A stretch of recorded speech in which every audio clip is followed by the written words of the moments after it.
we're trying to put some things together to give basically everybody in this county a win on some things. And Brookhaven, by the way, is one of the big winners. They're going to get about $47 million over the next 6 years for transportation and infrastructure improvements. I think Stonecrest is the other $47 million winner. I think Dunwoody's about $44 million. But there's a couple of elements here, and there's three items on your ballot, so you understand. The first one, some of you will remember this, years ago, and I guess Bart Ladd was the one that did the legislation a long time ago, where we have the HOST, Homestead Option Sales Tax.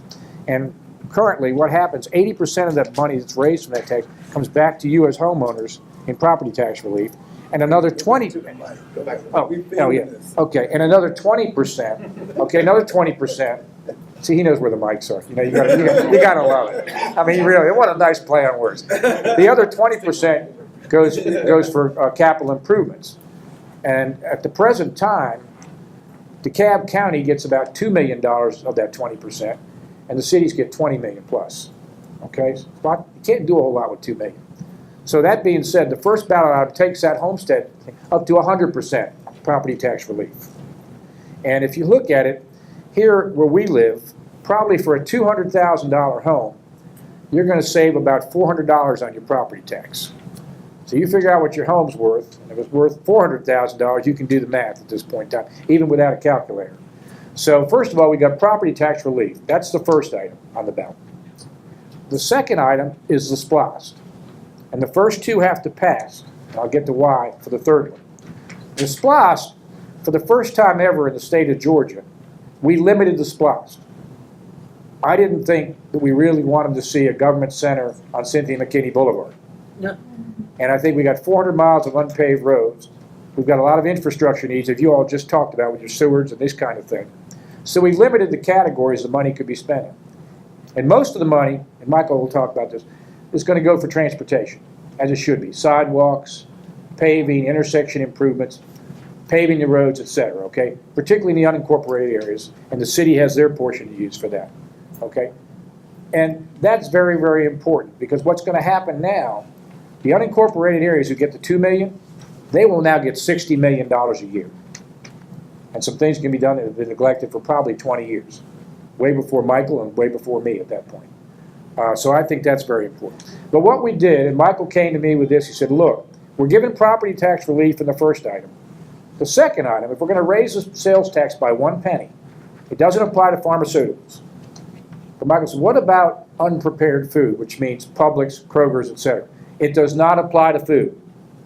So most of the people, particularly senior citizens, of which I qualify, okay, most of the money we spend today are on pharmaceuticals and drugs, okay?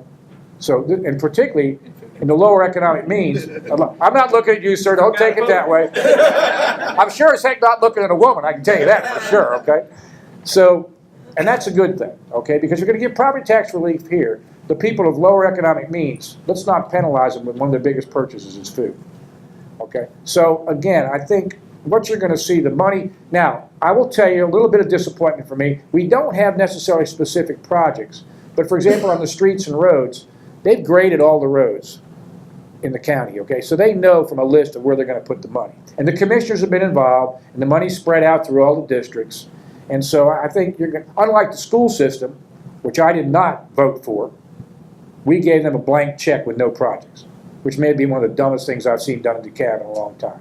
This at least has the categories, and there is a plan by the commissioners of where we're spending the money before you vote. Okay, the last thing. Probably 10 years ago, I passed a property tax freeze as respects city and county taxes, where your home value is capped, okay? Going back to about 2009. I'll use my own home as an example. My house today is probably valued at about $630,000, $40,000. The most it ever was valued at was $706,000.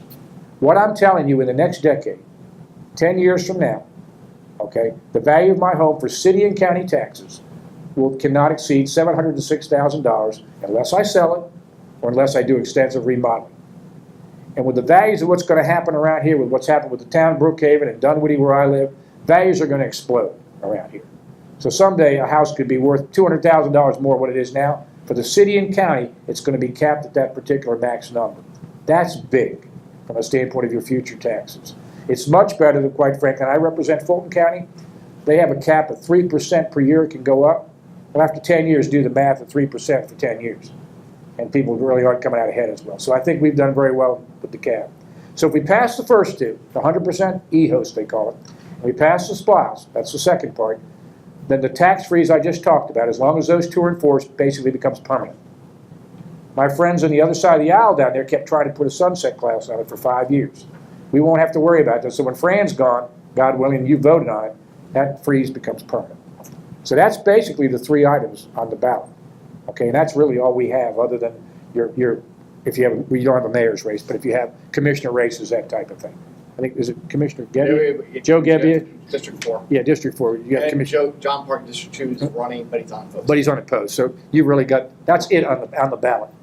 And you can, up here, you can early vote only in Dunwoody at this point. Otherwise, it's election day for people. So, Michael, I think that's all I got, bud. I mean, I'm done. I mean, you know. Can you define extensive renovation? Yeah, I think so. When, for example, I added a new deck on the back of my house, okay, after 25 years.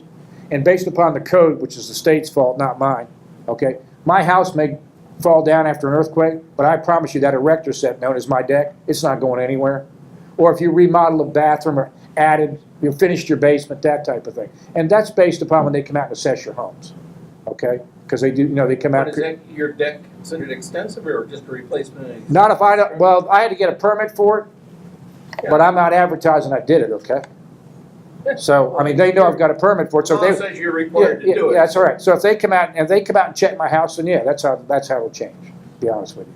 So I think, anytime you apply for a building permit, I think so, yeah, they have the option to do that, but again, it depends what your home's worth and what you're putting in it from a number standpoint. it's one thing to put a big wing on Right. versus just repairing the roof and things That's, like that. I don't think, a roof renovation's not gonna. But I'd like to see that defined.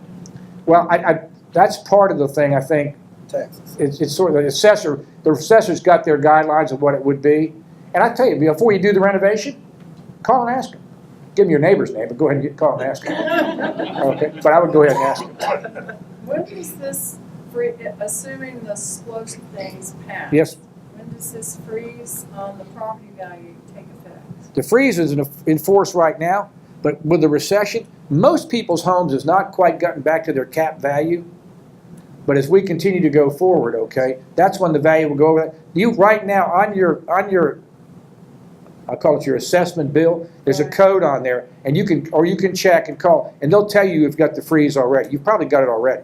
Mine jumped up a lot this past year. Now here's what. No, that's your tax bill. The reason being it doesn't apply to the schools, but the value of your home for city and county taxes is frozen, but not for the school value. We've never done it for the schools. Oh. Now, perhaps some people think we should, because DeKalb County has up to 25 mills for schools. It's one of the 3 or 4 counties in the state that has more than 20 mills, but that's another subject. But right now, it's just for, so you've basically got 2 separate values. Let's say 5 years from now, take my house, let's say it's now worth $740,000. That's what my school thing's going to be at, 40% of that number for schools. And the 706 would be the number for the city and county taxes. 2 separate numbers. You don't see the calculation, but it's there. Well, and in fact, I want to just add a little bit. In Brookhaven, you actually have 3. So you have the schools, which is the value they give to you, the assessor every year. You have whatever the county freeze was put in when Right. The bill was put, that number. And in Brookhaven, by charter, once you became a city, we froze it at the rate. Oh, that number, that's right, for you all. That's right. At the rate of what your value was At that time, he's right. Of the value of the property. Everybody's a little bit different. Each So- city's a little bit different. Because I think your freeze in Dunwoody From the get-go. came at the exact same Right, time. ours came at the same time in Dunwoody. So Brookhaven, we have 3 numbers. Yeah. So it's not very easy. I wish we could talk about how the tax bill is different, so they just show which number instead of giving you a freeze. But that's Yeah. I guess there's no chance for the senior citizen property owner to not have to pay into the school. I don't think so. I don't think you can get that passed in DeKalb County for seniors like we have in Cobb County, for example. But here's the problem now. Cobb County and some of the other counties that have that, now they've got a tremendous shortfall over there, and they've got some real problems over there. And I will tell you, The aging of the population. at one time, at one time I thought, well, maybe that'd be a pretty good idea for senior citizens because they paid this whole time. But your problem is it can catch up with you and bite you, and that's what we're starting to see over in Cobb now. I would rather have that everybody have a freeze. Everybody have a freeze.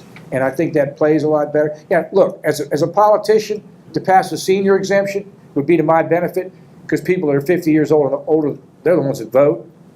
But from a standpoint of long run, good public policy, probably not that good idea. I don't think a cap's a good idea, like 3% a year, Right. because I think that doesn't do anything because they're going to get you. It's sort of like a tuition freeze for college. Let's freeze tuitions, and 3 years later come back and get a 15% increase. Right. So you just, and I tell you what happened today, for example.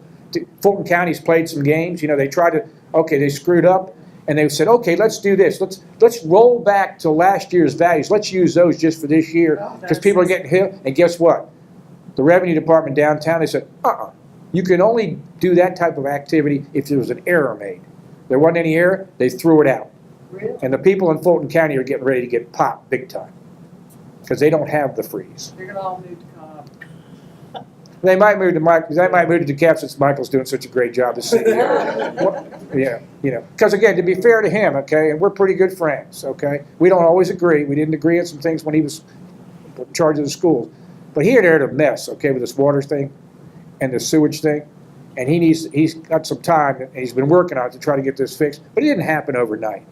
You know, there's not too many people I know that walk on water, but he's making a real effort to try to get that particular. That's the biggest issue the county faces right now. Absolutely. So anyway, I'll stop there, Michael. No, keep going. Like I said, I gotta get the car started for me. Let's give the senator a round of applause. Thank you, Senator. Before I speak of my senator, I want to first thank Mayor Arntz and City Councilman and Christian and others for the invitation first to come tonight and for your support and your friendship and your ability and willingness to work with the county government. And it's been a great relationship, and I enjoy it. Honest, we're not sensitive, you're not sensitive, but we've been able to make progress, so I thank you for that. And I want to thank Senator Miller for leading the effort to being the primary signer on our splost legislation. As he stated during the legislature, Ms. Dolores and he were there more than I, but we debated and we fussed, and I shouldn't say it on tape, but we cussed each other from time to time. Every day. Every day. But at the end of the day, what we decided was that we would do what's in the best interest of the majority of the people of this county. And I think through his involvement and our involvement, we have a piece of legislation that provides a historic amount of tax relief to residential property owners in DeKalb County. I ain't really thought about it, but one day I was thinking, that's $100 million a year in tax relief for 6 years. It's unprecedented. And you add the $10 million annually that goes to reducing the regressivity of the sales tax on senior citizens and fixed income individuals, that's another $10 million. And believe it or not, and I heard Dick Williams say it one day on Georgia Game, our tax structure, we have, compared to other metro counties, taxes are lower in DeKalb County than just about any other county. A lot of it due to this man than any other county in metro Atlanta.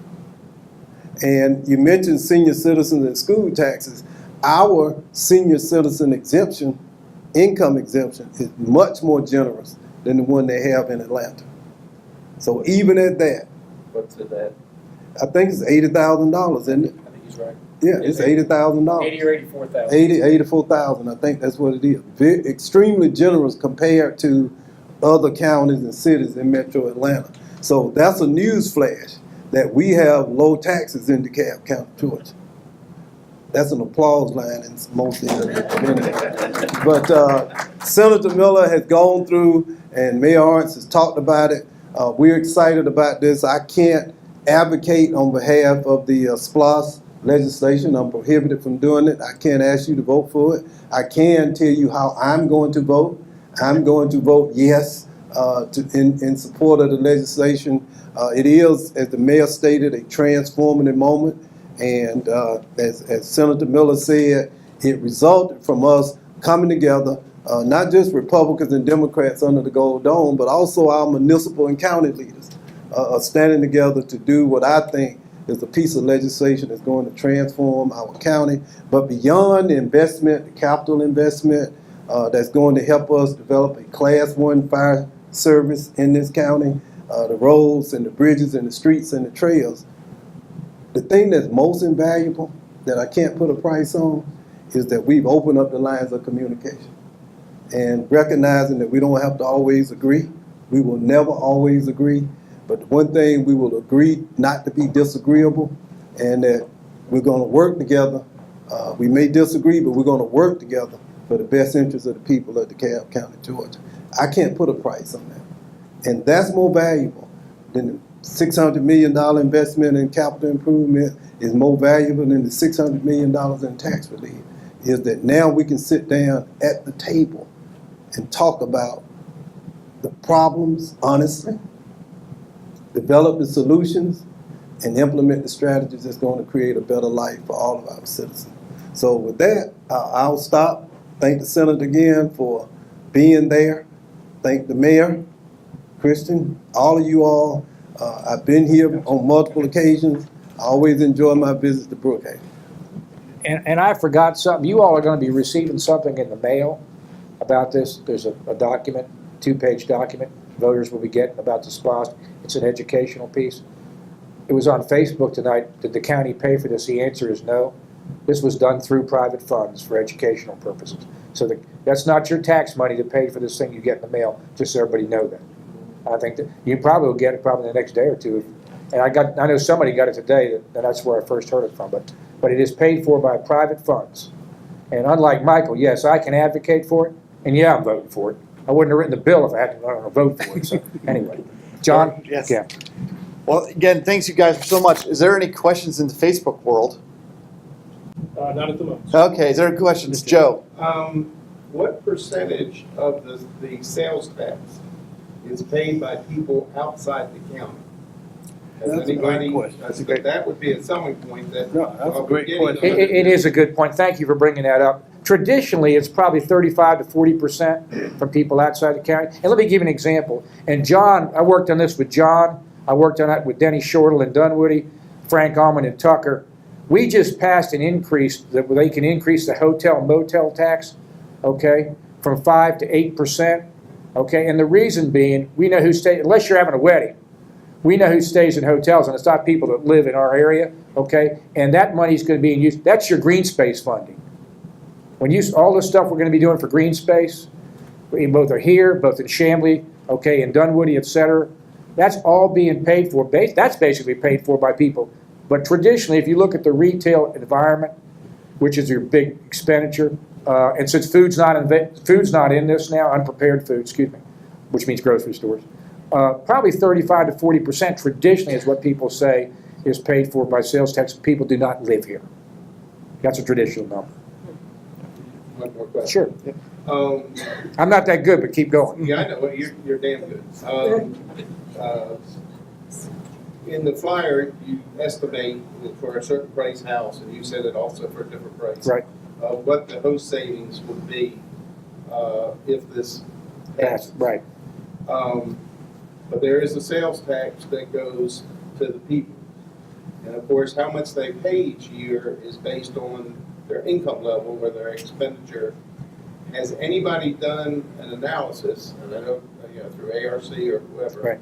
of saying that if you make $40,000 a year, you would pay X number of dollars in extra sales tax that then can be rationalized against, if you're a property owner, the savings from the e-host? I'm sorry, I'm No, a they've retired engineer. And Yeah, I understand. I'm your worst nightmare.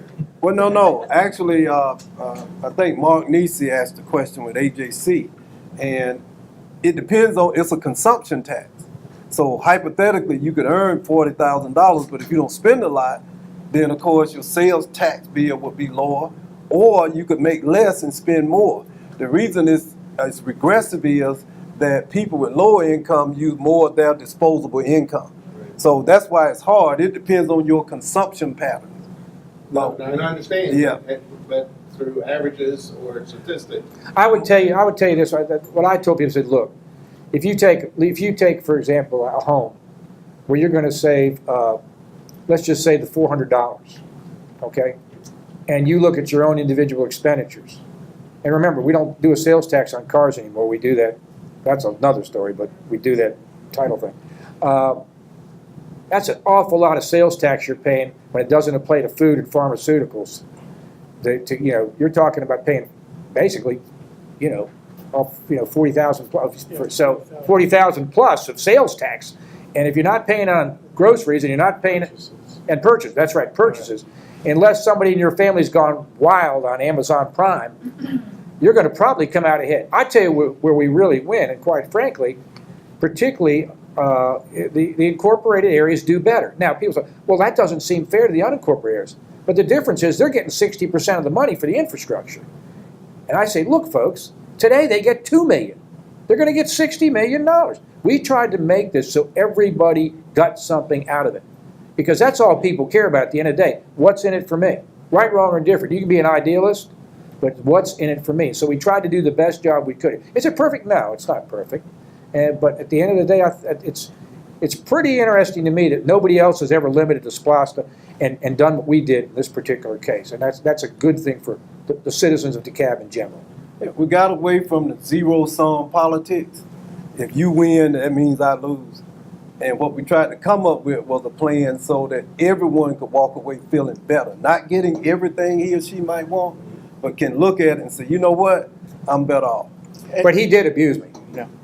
Just so you know. And while they set it up, I can talk about with the city and the county, with the numbers, the county, by the legislation, could have really cut myself, Stonecrest, Tucker out of the equation completely because it was based on 2010 census. Well, we weren't the cities in 2010. Right. And so the county and the cities all worked together to come up with population numbers that were fair based on, I think, last year's 16. The 16. And we all agreed to it. And that's allowed Brookhaven to receive more money than it would have otherwise by the reading of the legislation. I can tell you, last year, before the splost was coming, that was a major contention between the cities and the county that wasn't looking like it was going to be solved. And it was looking like, well, that's what the legislation says, that's what we're going to do. We all agreed that it was not going to be productive.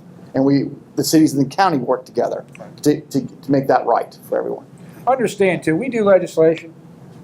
If it was perfect, we wouldn't be going down there every January to rewrite bills, okay? And we probably need to tweak this one and a few other ones down the road. And that's a good example of it. But reasonable people got together to make the thing work. I mean, this is historic when you stop and think about it here in DeKalb County, where all the cities have signed on this program because they all realized it was in everybody's best interest to go ahead and do this. I mean, we've gone through this sewer problem, okay? And people say, that's not the only problem we got. This gentleman's he's sitting there. That's what he deals with every day. God bless you, okay? So we're trying to deal with that problem now over the next decade, and so it doesn't happen again down the road. No, I'm not disputing or criticizing. No, I know. Yeah. But the arguments that have been made today are not in the press. And to educate the voter as to the benefits. Look at my Facebook page tomorrow. Especially Yeah. without a detailed project. Right. And I think when you get the mailer, which you all will get, it does a nice job on that. And when I put it on Facebook, I tried to highlight a few things. If you live in the unincorporated, those are the people who think maybe they're not getting a fair shake, okay? Sort of like my church when they did a building program between the contemporary and the traditional worship. Somebody always thinks they're not getting a fair shake. I said, $2 million, $60 million. Think about it. So, but you're right. But I think when you see that, I think they've done a nice job on the educational piece that was put out by the third party. And I don't have any direct control over it, but I'm almost certain that your question will be aired multiple times on DC TV over the next 10 to 14 days. That's why they are here, so that thousands will hear your question and the senator and the mayor's answer to your question. And to kind of go about the project list, because it kind of segues into your question, what is Brookhaven going to do? The county has their list, Right. but most of you guys, Brookhaven residents, about $47 million over that 6 years. 14 million of it's going to paving maintenance. That's our paving program. We have already, it's getting in line to get our CPIs, and I think, is it going to be in the mid 80s by the end of this? In 5 years, yes. In 5 years? Yeah, we're at 68 now, we should be in the 80s by. Tell them about CPI. Yeah, CPI is a PCI. PCI is basically a scientific formula. We have a laser truck that went over all the roads, judged the roads based on their condition scientifically.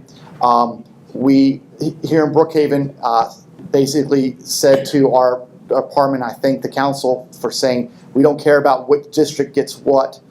We say our whole system is a system. We want to spend the money as efficiently and cost effectively as possible. We have gone from, when I came in, from an 63, which is below average in the country, 65. We have now, already in 2 years, got to 68. By the end of 5 years, we'll be at 82, which I believe is going to be the best rated roads in the entire Southeast. And so now Sandy Springs and others may start seeing this and Dunwoody want to spend some more, but we're doing that on a scientific level. We're $11 million on transportation improvements. That is going to our comprehensive transportation plan, Ashford Dunwoody traffic study plans. So those things have been laid out. Those are going to be being done, and some other items there. We'll probably have some more studies then. $15 million is going to public safety, facilities, and equipment. Our cops will have make sure we have the new cars, and we will probably have a police department, a new police department, and municipal court system that gets paid for that. And then $7 million is going to existing capital asset management. And that is parks and stormwater. That is the limit that the legislature in their infinite wisdom gave, is 15%. And that will allow us to do park asset management in our parks, in our stormwater. So that's where we're spending the money. Now, some people say, well, I don't know what exact road is going to be done, or I can tell you about paving, but what transportation? We left it up to future councils to decide the priorities. We have the money coming in. We didn't want to limit ourselves to just that. We are allowing the council, as time goes on, to make those things. And we also might have something like big transportation where we have a GDOT match. We need to save our money, and we may not know that gets there or not. So we want to have some flexibility. I was remiss too, and this is because of Michael, because originally when I did the legislation, we did not have public safety facilities and their equipment in there. And Michael said, look, we need for police, we need more stations, we need equipment. Same thing for fire, this type of thing. So that was one of the things that he came back to me with, and I agreed that and the reason that the capital repair is limited to 15%, I didn't want to put together a potential with the commissioners, not him, but the commissioners, to have some kind of a slush thing that I didn't really care for, okay? That's why it's limited at 15%. That's the reason. But the reason for the public safety facilities and equipment is because of Michael, and he's absolutely right, so that's why that's in there.